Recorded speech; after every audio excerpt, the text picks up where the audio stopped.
Good morning students. आज की class में हम बात करने वाले हैं कुछ फॉर्मेट्स की। कोई क्वेश्चंस नहीं करने वाले हैं, लेकिन आपको बताने वाले हैं कि किस चैप्टर्स में, यानी जो भी आपके सिलेबस में चैप्टर्स हैं, खासकर एमपी बोर्ड वाले स्टूडेंट्स और सीबीएसई में तो एज वेल एज हैं ही।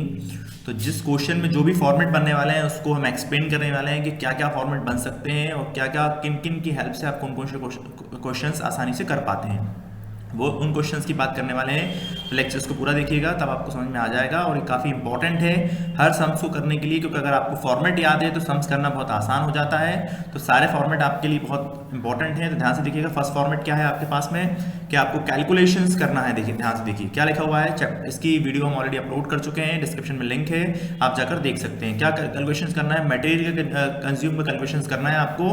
कौन से अकाउंट के लिए करना है, इनकम एंड एक्सपेंडिचर अकाउंट के लिए करना है, ठीक है। तो देखिए फर्स्ट जो आपका लिखा हुआ है सबसे पहले सामने, opening stock of the material, यानी क्वेश्चन में जो भी वैल्यू आएगी उसका ओपनिंग स्टॉक आपको नोट डाउन करना है। करंट ईयर का वैल्यू यहाँ आ जाएगी। इसके बाद दो वैल्यूज को आपको ऐड करना है। तो क्या वैल्यूज हैं, cash paid to creditors, supplier, vendor and cash purchase for the current year. Current year की जो भी परचेज होगी कैश में या कैश पेमेंट करा होगा उसको भी नोट डाउन करना है आपको। ऐड वैल्यूज में उसकी वैल्यू को यहाँ पे नोट डाउन कर लेना है जहाँ मैंने सर्किल किया। इसके बाद क्लोजिंग क्रेडिटर्स को नोट डाउन करना है। क्वेश्चन में वैल्यू गिवन होती है उसके अकॉर्डिंग आपको करना है। तो वैल्यू नोट डाउन होकर यहाँ आ जाती है, टोटल वैल्यू यहाँ आ जाएगी। इसके बाद है आपका लेस करना है आपको ओपनिंग क्रेडिटर्स। देखिए यहाँ पे हमने ऐड में लिया है क्लोजिंग क्रेडिटर्स को, तो यहाँ ऐड में ले लिया है। इसको आप इस तरह याद कर सकते हैं, वैल्यू यहाँ आ जाएगी। इसके बाद क्लोजिंग स्टॉक लिखना है, ओपनिंग स्टॉक टॉप पे आ गया, तो यहाँ क्लोजिंग स्टॉक आपको नीचे लास्ट में लिखना है, वैल्यू यहाँ आ जाएगी। इन दोनों वैल्यू को ऐड करने के बाद आपको ब्रैकेट में नोट डाउन करना है, क्योंकि इस वैल्यू को हमें लेस करना है। ध्यान रहे इस बात का, ठीक है। इसको हमें लेस करना है, इसलिए हमने इसको ब्रैकेट में नोट डाउन किया है। ये सिंपल फॉर्मेट है, इसकी हेल्प से आप मैक्सिमम कैलकुलेशन वाले सम्स कर पाएंगे।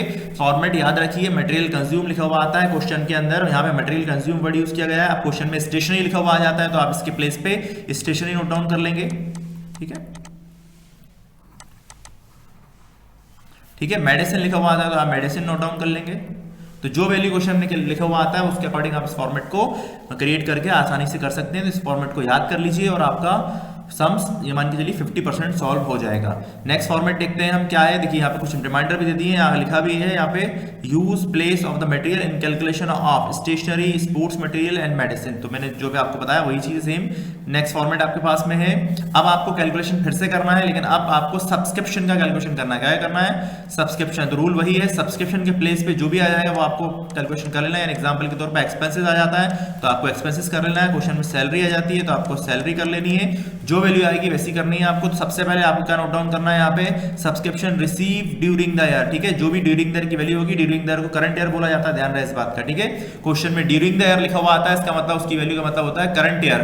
तो करंट ईयर की वैल्यू को आपको यहाँ नोट डाउन करना है एज इट इज। इसके बाद वैल्यू को ऐड डाउन करना है। तो पहली वैल्यू की लिखी हुई है आउटस्टैंडिंग। तो यहाँ आउटस्टैंडिंग का मतलब क्या है, ध्यान से देखिएगा। आउटस्टैंडिंग का मतलब मैंने नीचे लिख के दिया है आपको। तो आउटस्टैंडिंग का मींस है यहाँ पे मतलब आउटस्टैंडिंग फुल फॉर्म है और शॉर्ट में लिखते हैं OS, ठीक है। इस आउटस्टैंडिंग को हम एरियर भी कहते हैं, अनपेड भी कहते हैं, अनरिसीव भी कहते हैं, एक्सेट्रा, ठीक है। यानी जो भी चीज ड्यू है उसको हम आउटस्टैंडिंग कहते हैं, ठीक है। जो ड्यू है उसे हम आउटस्टैंडिंग कहते हैं। अब अगर इनकम के साथ लिखा हुआ है ड्यू तो आउटस्टैंडिंग इनकम मानी जाएगी, और एक्सपेंसेस के साथ ड्यू लिखा है तो इसका मतलब आउटस्टैंडिंग एक्सपेंसेस माना जाएगा। यह ध्यान रहे इस बात का, ठीक है। तो जो वैल्यू क्वेश्चन में गिवन है उसके अकॉर्डिंग आपको करना है। इसके बाद सबसे पहले यहाँ पे आउटस्टैंडिंग वर्ड लिखा है तो आउटस्टैंडिंग सब्सक्रिप्शन लिखना है, लेकिन कब का लिखना है, करंट ईयर का लिखना है, ध्यान रहे इस बात का।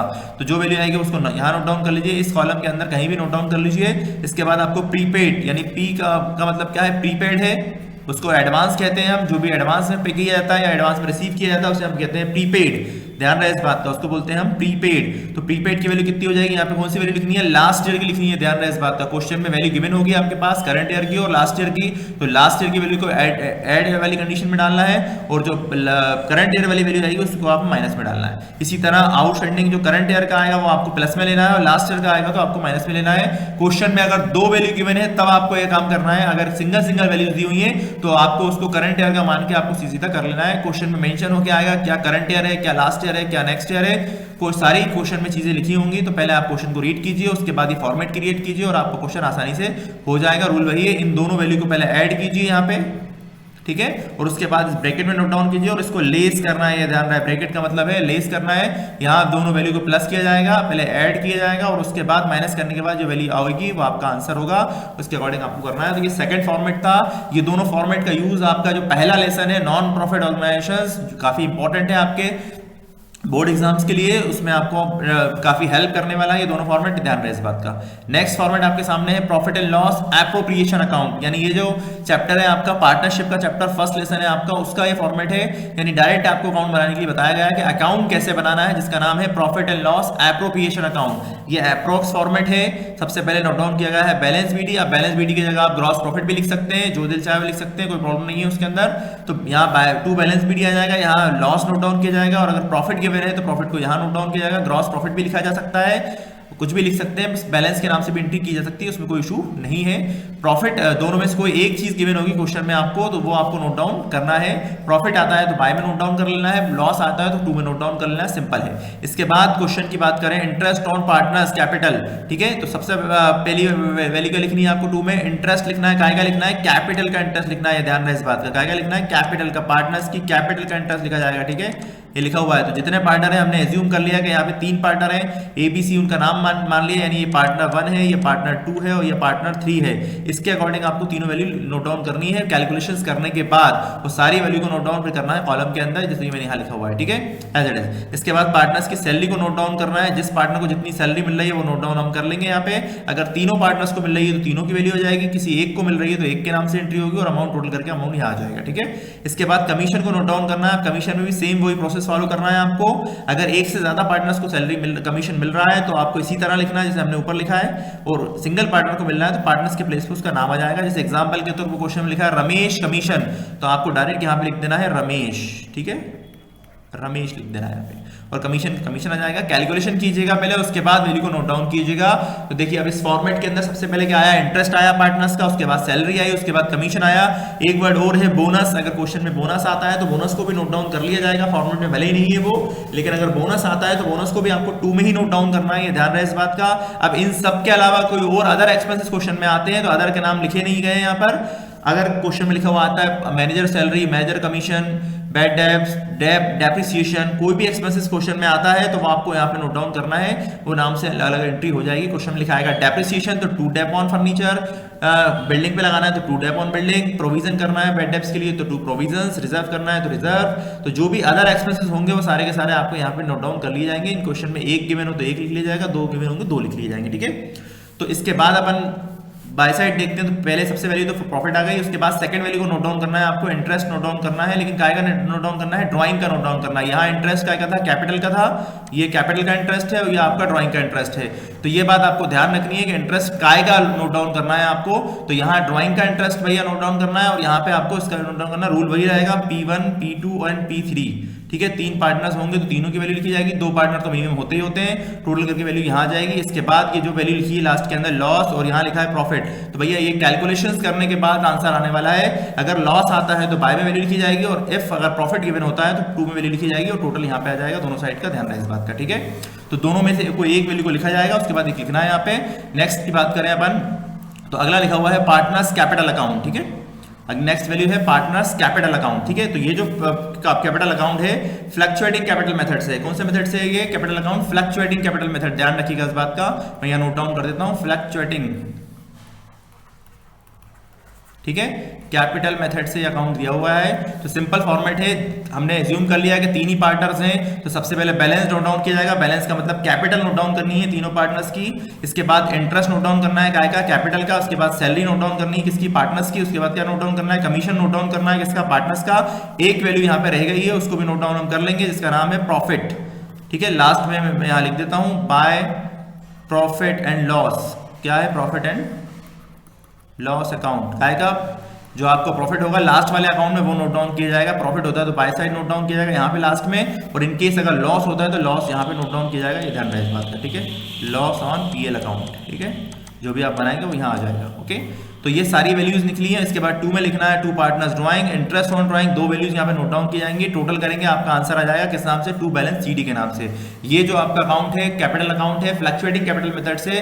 अब अगर आप फिक्स कैपिटल मेथड क्वेश्चन में दिया है तो 2 अकाउंट आपको बनाने पड़ेंगे, एक का नाम होगा करंट अकाउंट और एक का नाम होगा कैपिटल अकाउंट। ध्यान रखिए इस बात का, ठीक है। क्या लिखना होगा आपको यहाँ पे, देखिए करंट अकाउंट बनाना है, फॉर्मेट बिल्कुल सेम रहेगा as a partners capital account. इसके बाद लिखा है don't entered in partners capital account in the partners capital account. यानी क्या होगा कि इस क्वेश्चन से आप सिर्फ और सिर्फ ये कैपिटल वैल्यू को काट दीजिए, इसको कैंसिल कर लीजिए आप, ये वाली वैल्यू को जो मैंने राउंड कर दी है, तो आपका ये जो पूरा अकाउंट है सेम के सेम रहेगा और ये बन जाएगा आपका करंट अकाउंट। ठीक है, सिंपल है, बस करंट अकाउंट आपको लिखना है। यानी क्या होगा कि करंट अकाउंट का मतलब होता है कि एक साल के अंदर करंट ईयर में जिस अकाउंट का ईयर का अकाउंट बन रहा है उस ईयर में पार्टनरशिप कैपिटल में कितना चेंजेस आया है, कैपिटल बढ़ी है या घटी है, ये वैल्यू फाइंड आउट की जाती है। उसमें कैपिटल को नोट डाउन नहीं किया जाता तो वो करंट अकाउंट बन जाता है। ठीक है, और जब कैपिटल अकाउंट बनाएंगे उस मेथड से तो उस केस में क्या होगा कि सिर्फ और सिर्फ कैपिटल नोट डाउन की जाएगी, इसके अलावा कुछ और नोट डाउन नहीं किया जाएगा। सिंपल हो जाएगा आपके क्वेश्चन। ठीक है, तो इस फॉर्मेट को अगर आप याद कर लेंगे तो क्वेश्चन आपके लिए आसान हो जाएगा। नेक्स्ट फॉर्मेट देखते हैं हम। अगला जो फॉर्मेट है वो आपका है रीवैल्यूएशन अकाउंट। अब इसका वीडियो भी बहुत जल्दी आने वाला है आपके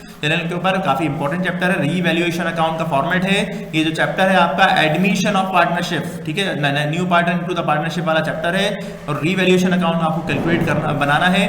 तो देखिए सिंपल सा फॉर्मेट है, एक साइड लिखा पर्टिकुलर, एक साइड लिखा पर्टिकुलर, फिर अमाउंट तो 2 कॉलम है, एक साइड 2 यूज किया गया है, एक साइड बाय यूज किया गया है। तो अब 2 में क्या लिखना है हमें, क्वेश्चन क्या बोल रहा है, to decrease value in the assets, यानी अगर एसेट्स की वैल्यू डिक्रीज होती है तो आपको 2 साइड लिखना है। अब डिटेल में बात हम बाद में करने वाले हैं जब चैप्टर की वीडियो अपलोड की जाएगी कि भैया क्या वैल्यू है।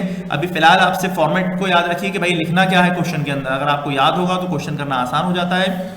तो वैल्यू अगर डिक्रीज होती है गाय की एसेट्स की तो उस केस में वैल्यू कहां लिखी जाएगी, 2 में लिखी जाएगी। इसके बाद अगर इंक्रीज होती है तो वैल्यू कहां लिखी जाएगी, बाय में लिखी जाएगी। सिंपल, आप इसको ऐसे याद रख सकते हैं। अगर वैल्यू डिक्रीज हो रही है वैल्यू डिक्रीज इन एसेट्स तो वैल्यू कहां नोट डाउन की जाएगी, डेबिट साइड। और उसके बाद इसका उल्टा क्या जाएगा, इंक्रीज इन एसेट्स। ठीक है, तो वैल्यू कहां लिखी जाएगी, क्रेडिट साइड। ठीक है, ये वैल्यू ज्यादातर फिक्स एसेट्स की होंगी, ये ध्यान रहे इस बात का, क्योंकि फिक्स एसेट्स की ऊपर नहीं दोनों एसेट्स की हो सकती है। ठीक है, सॉरी गलत बोल दिया मैंने।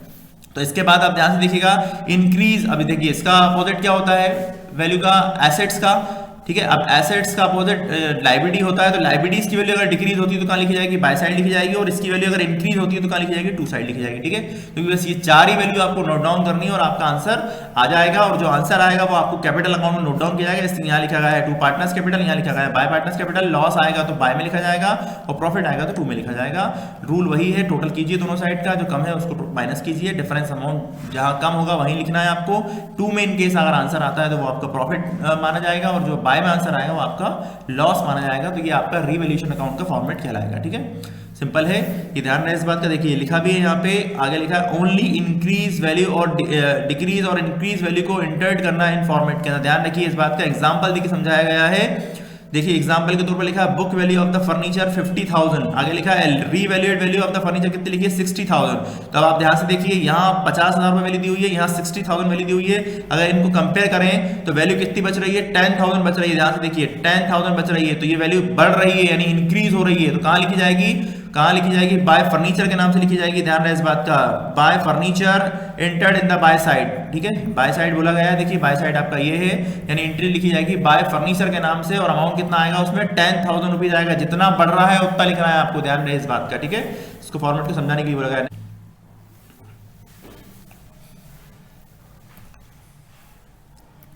देखिए अब आप चैप्टर में आपके पास में लिखा हुआ है रियलाइजेशन अकाउंट। ठीक है, अब आप जो फॉर्मेट आपके सामने आया है उसका नाम है रियलाइजेशन अकाउंट। आपको रियलाइजेशन अकाउंट बनाना है, उसका ये फॉर्मेट क्वेश्चन में गिवन है। ठीक है, तो देखिए दोनों साइड वही है वैल्यूज। अब 2 में क्या लिखना है, बाय में क्या लिखना है, ये नोट डाउन करके यहाँ बताया गया है। तो सबसे पहले ध्यान से देखिए क्या लिखा है यहाँ पे, टू ऑल एसेट्स। ठीक है, तो यहाँ आपको सारी की सारी ऑल एसेट्स की वैल्यू लिखनी है बुक वैल्यू पर। ठीक है, क्या लिखनी है, बुक वैल्यू पे सारी की सारी एसेट्स की वैल्यू नोट डाउन करनी है और क्या नोट डाउन नहीं करना है इसके बारे में नीचे आपको इन्फॉर्मेशन दी गई है, रिमाइंडर में ध्यान से देखिए। ठीक है, कुछ वैल्यू आपके नाम दिए गए, इनको आपको नोट डाउन नहीं करना है, एक्सेप्ट का मतलब होता है इनको छोड़कर। तो सारी की सारी वैल्यू को आपको नोट डाउन करना है। एग्जाम्पल के तौर पर लिखा है फर्नीचर, एग्जाम्पल के तौर पर लिखा है मशीनरी, एग्जाम्पल के तौर पर लिखा है बिल्डिंग, एग्जाम्पल के तौर पर लिखा है अदर एसेट और आगे लिखा है एक्सेप्ट कैश और बैंक। यानी 2 चीजों को छोड़कर जितनी भी क्वेश्चन में एसेट्स गिवन होंगी, यहाँ सिंपल कुछ एग्जाम्पल लिए गए हैं, लेकिन सिर्फ इनको रटना नहीं है कि आपको इन्हीं वैल्यू को नोट डाउन करना है। आप तो ऑल एसेट्स याद रखिए, बस कैश और बैंक को छोड़ के जो भी एसेट्स आएंगे उन सबको नोट डाउन कर लीजिएगा। 2 लगाकर सारी वैल्यू यहाँ आ जाएंगी एज इट इज। अब क्वेश्चन में 4 एसेट दिए हो तो 4 को नोट डाउन कर लीजिए, और 5 दिए हैं 5 कर लीजिए। अब रिवैल्यूएशन अकाउंट, रियलाइजेशन अकाउंट क्या होता है, क्यों बनाया जाता है, कब बनाया जाता है, ये इसका लेक्चर अलग से अपलोड किया जाएगा, उसमें आपको बता दिया जाएगा। ये सिंपल फॉर्मेट है आपका, आप फॉर्मेट याद करेंगे तो आपको क्वेश्चन करने में आसानी हो जाएगी। तो सबसे पहले ध्यान से देखिए, यहाँ पे सबसे पहले स्टार्टिंग कहाँ से करनी है, आपको ऑल एसेट नोट डाउन करनी है बुक वैल्यू पे, यानी जितनी उनकी वैल्यू क्वेश्चन में गिवन है उनको आपको नोट डाउन कर लेना है एज इट इज। अब एग्जांपल के तौर पे फर्नीचर, मशीनरी, बिल्डिंग और अदर एसेट्स, यानी एक्सेप्ट करना है, छोड़ना है आपको कैश और बैंक के अलावा जितनी भी एसेट्स आएंगे इन सबको नोट डाउन करके यहाँ लिख लिया जाएगा। अभी नीचे वाली की बात नहीं करेंगे, तो ये चारों नोट कर लें। इसके बाद यहाँ पे लाइबिलिटीज आ जाएंगी, राइट करनी है एट बुक वैल्यू पे। एग्जांपल के तौर पे क्रेडिटर्स है, बिल्स पेबल है, बैंक ओडी है, बैंक लोन है, अदर लाइबिलिटीज है, राइट। ये सारी की सारी नोट डाउन करनी है लाइबिलिटीज। कुछ वैल्यूज को छोड़ना है तो उनके नाम नीचे दिए हुए हैं। सबसे पहले आपको छोड़ना है पार्टनर्स कैपिटल, फिर छोड़ना है आपको पार्टनर्स लोन, उसके बाद लिखना है पार्टनर्स करंट अकाउंट, फिर रिजर्व एंड फंड को लेफ्ट करना है, कैश एट बैंक को लेफ्ट करना है, प्रॉफिट एंड लॉस को लेफ्ट करना है, अनडिवाइडेड प्रॉफिट को नोट करना है, all above and does not entered in the realisation account. यानी ये सारी की सारी वैल्यूज क्या में नहीं लिखी जाएंगी, रियलाइजेशन अकाउंट में नोट डाउन नहीं की जाएंगी। ये ध्यान है इस बात का। टू और बाय में जब नोट डाउन करेंगे आप तो इन वैल्यूज के अलावा जो वैल्यूज आएंगी उनको आप नोट डाउन करने वाले हैं, ये ध्यान रहे इस बात का, ठीक है। अब इसके बाद आपको क्या करना है, लिस्ट बना ली हमने, उसके बाद आपको ये लिखना है बाय कैश अकाउंट, ठीक है। कैश और या बैंक दो में से कोई एक वैल्यू को नोट डाउन किया जाएगा, या तो आप बाय कैश लिखिए या बाय बैंक लिखिए, लेकिन यहाँ पे कैश और बैंक का वैल्यू नहीं लिखना है। यहाँ पे क्या लिखना है हमें, amount receive from the sale of assets, यानी जो भी हमने एसेट्स होंगी उनको सेल आउट किया होगा, उनसे जो पैसे मिलेंगे वो हमें यहाँ नोट डाउन करना है, ये ध्यान रहे इस बात का। इसके बाद इसी तरह सेम जो लाइबिलिटीज के पेमेंट होंगे वो यहाँ आ जाएंगे, दोनों को ऐड करने के बाद, और लास्ट के अंदर टोटल करना है और आपको आंसर आ जाएगा। इसमें दो वैल्यू और आती हैं, अगर इन केस किसी एसेट से कोई पैसे कैश में नहीं मिलते, उस पार्टनर्स उसे टेक ओवर करता है तो उसके नाम से उसकी एंट्री की जाएगी, क्वेश्चन कराया जाएगा, उसमें आपको इजीली समझ में आ जाएगा। नेक्स्ट फॉर्मेट देखते हैं हम, जनरल एंट्रीज का फॉर्मेट है, राइट। काफी इंपॉर्टेंट चैप्टर है आपका ये जनरल एंट्री का, इसकी भी वीडियो जल्दी आपके चैनल पे आने वाली है। तो देखिए ध्यान से, 4 फीचर्स ऑफ शेयर्स, ठीक है, बहुत इंपॉर्टेंट चैप्टर है, वेरी इंपॉर्टेंट चैप्टर है कंपनी का। कंपनी 35 मार्क्स की है आपकी टोटल, जिसमें से ये मान लीजिए काफी इंपॉर्टेंट चैप्टर है आपका, ये ध्यान रहे इस बात का, ठीक है। 35 की नहीं, सॉरी कम 15 मार्क्स की है, तो उसमें से काफी जो है चैप्टर आने वाले हैं आपके। तो सबसे पहले 4 फीचर्स के लिए आपको एंट्री का फॉर्मेट है, इसको आप याद कर लीजिए तो आप आसानी से क्वेश्चन कर पाएंगे। क्या एंट्री बनी हुई है, cash account, share capital account debit, 2 share allotment account, 2 share first call account, 2 share second call account, last में लिखा है 2 शेयर फॉरफील्ड अकाउंट। डिटेल में समझा दिया जाएगा जब क्यों डेबिट करना है, क्या क्रेडिट करना है, बस आप एंट्री याद कर लीजिए, और एंट्री आप याद कर लेंगे तो आपको क्वेश्चन आसानी से हो जाएगा। ये फोरफीट की एंट्री है, फोरफीट का मतलब होता है जब्त करना, यानी जो पार्टनरशिप है उसका, सॉरी कंपनी है उसका second lesson issue of shares के बाद का, वेरी इंपॉर्टेंट चैप्टर है और आपको समझ में आ जाएगा। कुछ रिमाइंडर आपको याद रखने हैं। Reminder, if share forfeited issue on discount, तो एंट्री जो बनेगी वो शेयर कैपिटल अकाउंट डेबिट बनेगी, और उसके बाद शेयर डिस्काउंट अकाउंट करना है। यानी कि अगर क्वेश्चन में डिस्काउंट लिखा हुआ है तो यहाँ एक डिस्काउंट की एंट्री बढ़ जाएगी, ध्यान रहे इस बात का। फर्स्ट एंट्री तो ये हो जाएगी और सेकंड एंट्री डिस्काउंट की बढ़ जाएगी, ये लिखी हुई है, ध्यान से देखिए, ठीक है। और 2 में डिस्काउंट आएगा, सॉरी, ठीक है, ये ध्यान रहे इस बात का। 2 में डिस्काउंट आने वाला है, नीचे डेबिट नहीं होगा, ये क्रेडिट होगा, ये ध्यान, इशू कराया हमने डिस्काउंट के ऊपर तो 2 में डिस्काउंट आने वाला है, और उसके बाद जो चीजें होंगी वो आ जाएंगी। इफ अगर प्रीमियम आता है तो प्रीमियम के केस में जो सेकंड एंट्री हो जाएगी डेबिट हो जाएगी, प्रीमियम की एंट्री सिक्योरिटी प्रीमियम के नाम से डेबिट करना है आपको, देखिए लास्ट में लिखा हुआ है, ठीक है। जब एंट्री करेंगे तो आपको अच्छे से समझ में आ जाएगा। यानी अगर इन केस अगर प्रीमियम दिया हुआ है आपको इशू के टाइम पर, तो आपको डेबिट के बाद एक और डेबिट की एंट्री करनी है, उसके अंदर आपको प्रीमियम लिखना है, और अगर डिस्काउंट दिया है तो डिस्काउंट आपको 2 में नोट डाउन करना है, इन 2 में से किसी एक वैल्यू के पास में आ जाएगा। लेकिन बस ये ध्यान रहे कि आपको शेयर फॉरफीटेड से पहले नोट डाउन करना है डिस्काउंट की एंट्री, अगर क्वेश्चन में डिस्काउंट आता है तो, ठीक है। चलिए नेक्स्ट देखते हैं हम। अब है आपका रीइशू।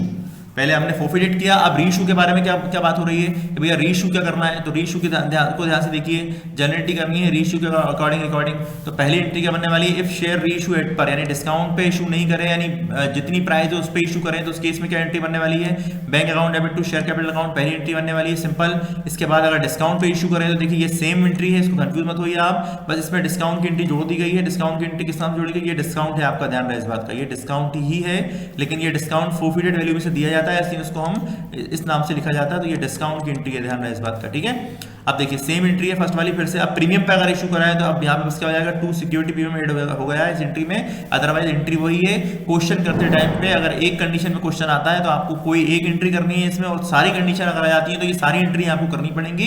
क्वेश्चन में मेंशन हो गया आएगा कि आपको रीइशू डिस्काउंट पे करना है, प्रीमियम पे करना है, या एड पर पे करना है। एड पर पे करना है तो पहली एंट्री की जाएगी ये वाली, एड पर डिस्काउंट पे करना है तो सेकंड एंट्री की जाएगी, और एड पर प्रीमियम पे करना है तो ये थर्ड एंट्री की जाएगी। ध्यान रहे इस बात का, तीनों में से कोई एक सम ज्यादातर केसेस में आता है, लेकिन इन केस अगर कभी पूछ लिया जाता है तो आपको तीनों एंट्री करनी पड़ेंगी।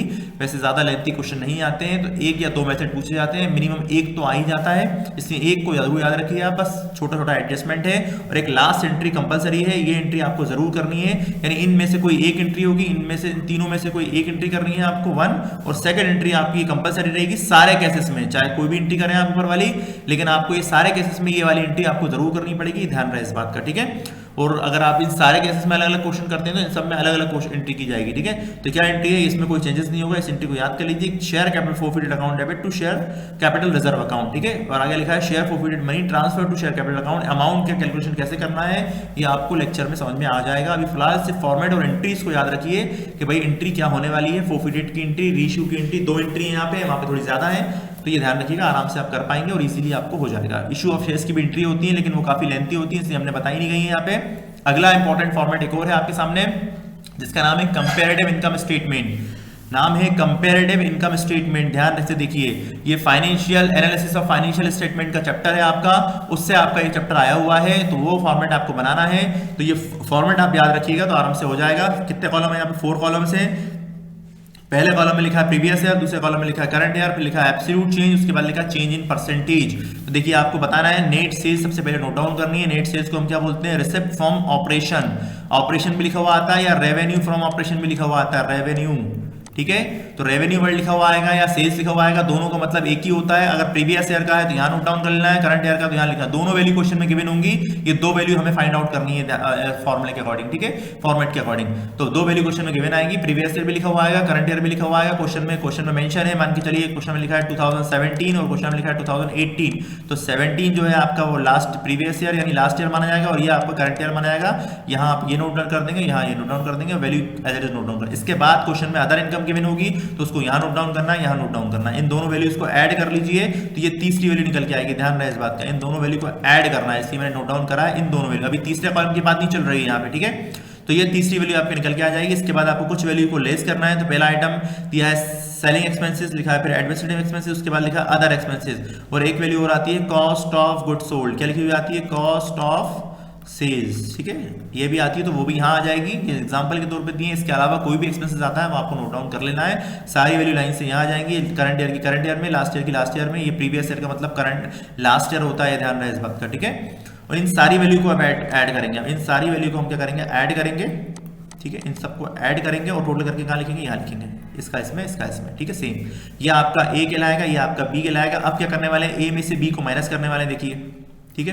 तो वैल्यू कहाँ आएगी, यहाँ आ जाएगी, इसकी वैल्यू यहाँ आ जाएगी, सेम सिंपल। यानी ए वैल्यू में ये टोटल आपका ए है और ये टोटल आपका नीचे वाला बी है, इसमें से ए में से बी को माइनस कीजिए और आपका आंसर आ जाएगा। क्या आएगा आंसर, किस नाम से आएगा, प्रॉफिट बिफोर टैक्स के नाम से आएगा। इसके बाद लास्ट वैल्यू एक और माइनस करनी है, इनकम टैक्स। तो इनकम टैक्स माइनस करने के बाद वैल्यू यहाँ आ जाएगी, वैल्यू यहाँ आ जाएगी, और उसके बाद लिखा है लास्ट में आ जाएगा प्रॉफिट आफ्टर टैक्स, वैल्यू यहाँ आ जाएगी, वैल्यू यहाँ आ जाएगी। अभी हमने प्रीवियस ईयर और करंट ईयर की वैल्यू के कॉलम की बात की। अब हमें ये सारी वैल्यू क्वेश्चन में गिवन होंगी। मैक्सिमम परसेंटेज में अगर गिवन होती है, तो क्वेश्चन में लिखा है इनकम टैक्स 50%, क्वेश्चन में लिखा हुआ है इनकम टैक्स 50%, तो डेफिनेटली वो इस वैल्यू का निकाला जाएगा। ध्यान रहे इस वैल्यू का परसेंटेज निकलेगा, ठीक है। प्रॉफिट बिफोर टैक्स का निकलेगा, भाई जो भी परसेंटेज दिया होगा, या तो क्वेश्चन में लिखा हुआ आएगा कि आपको काय का निकालना है, अदरवाइज आपको प्रॉफिट बिफोर टैक्स का ही निकालना है। जो भी परसेंटेज आपको दिया होगा वो आप वैसे निकाल सकते हैं, वरना ज्यादातर क्वेश्चन में वैल्यूज गिवन होती हैं। लास्ट में लिखा है एब्सोल्यूट चेंज, तो आपको कुछ नहीं करना, इन दोनों वैल्यू को आपस में माइनस करना और डिफरेंस अमाउंट को यहाँ लिखना है। ध्यान रहे इस बात का, कहाँ लिखना है, डिफरेंस अमाउंट को एब्सोल्यूट चेंज में लिखना है। एग्जांपल के तौर पे यहाँ लिखा हुआ है 10K, ठीक है, और यहाँ लिखा है 50K, ठीक है। तो ये 10K है, ये 50K है, तो बचा हुआ कितना 40K यहाँ आ जाएगा। तो यानी 40K वैल्यू क्या हो गई, इंक्रीज हो गई है। तो वैल्यू को नॉर्मल लिख देना है। मान के चलिए यहाँ पे लिखा हुआ है आपका 20K और यहाँ लिखा है आपका 10K। तो अब देखिए अभी भी माइनस ही करना है आपको, लेकिन अभी भी यहाँ 10K बच रहा है। लेकिन अब क्या होगा, ब्रैकेट में लिखेंगे आप, क्योंकि वैल्यू क्या हो रही है, डाउन हो रही है। इनकेस अगर वैल्यू डाउन होती है यानी डिक्रीज होती है, तो उस केस में आपको वैल्यू को ब्रैकेट में नोट डाउन कर देना है। इतना आपको याद रखना है, इंक्रीज हो रही है तो नॉर्मल लिख दीजिए, बढ़ रही है तो कम हो रही है तो उसको ब्रैकेट में लिख दीजिए। और लास्ट वैल्यू है परसेंटेज। परसेंटेज की बात भी हम करने वाले हैं, सारी value as it is minus की जाएगी। अब परसेंटेज कैसे निकाला जाएगा, देखिए नीचे फॉर्मूला दिया हुआ है, ध्यान से देखिए। एब्सोल्यूट चेंज की वैल्यू कैसे निकालेंगे, प्रीवियस ईयर की वैल्यू को माइनस किया जाएगा करंट ईयर की वैल्यू से, और उसके बाद लिखा है चेंज इन परसेंटेज। तो एब्सोल्यूट चेंज वैल्यू को क्या करना है, 100 से मल्टीप्लाई करना और प्रीवियस ईयर की वैल्यू से माइनस करना है। यानी ये 40K को हम इंटू करने वाले हैं 100 से और डिवाइड डिवाइड करने वाले हैं लास्ट ईयर की वैल्यू से, ध्यान रहे इस बात का। 10 कैसे हम डिवाइड करने वाले हैं, जो भी परसेंटेज आएगा वो यहाँ परसेंटेज में नोट डाउन कर लिया जाएगा। और लास्ट में लिखा if absolute change value are negative तो राइट इन ब्रैकेट, ध्यान से देखिए ये क्वेश्चन में मेंशन करके दिया है आपको, अगर ये नेगेटिव वैल्यू आती है तो उस केस में आपको ब्रैकेट में नोट डाउन करना है। ये इजी फॉर्मेट है, इसको लर्न कर लीजिए, आपका क्वेश्चन आसानी से हो जाएगा। इसके बाद लास्ट में लिखा है कंपैरेटिव बैलेंस शीट आपको बनानी है, सिंपल फॉर्मेट वही की वही रहेगा, इसलिए इसमें हम टाइम वेस्ट नहीं करेंगे। बस आप इसको याद कर लीजिए, इसका स्क्रीनशॉट ले लीजिए और आपको आसानी से याद हो जाएगा। सेम वही फॉर्मेट है, बस यहाँ पे वैल्यू चेंज हो गई है। थैंक्स फॉर वॉचिंग, मिलते हैं नेक्स्ट वीडियो में। ठीक है, ये कॉमन साइज का है यहाँ पे। तो एक चीज़ और देख लीजिए, यहाँ 2 परसेंटेज है, इसको भी आप याद कर लीजिए, फॉर्मेट वही रहेगा। परसेंटेज कैसे निकालना है नीचे नोट डाउन किए गए हुए हैं, वीडियो काफ़ी लंबा हो जाएगा। मिलते हैं नेक्स्ट वीडियो में।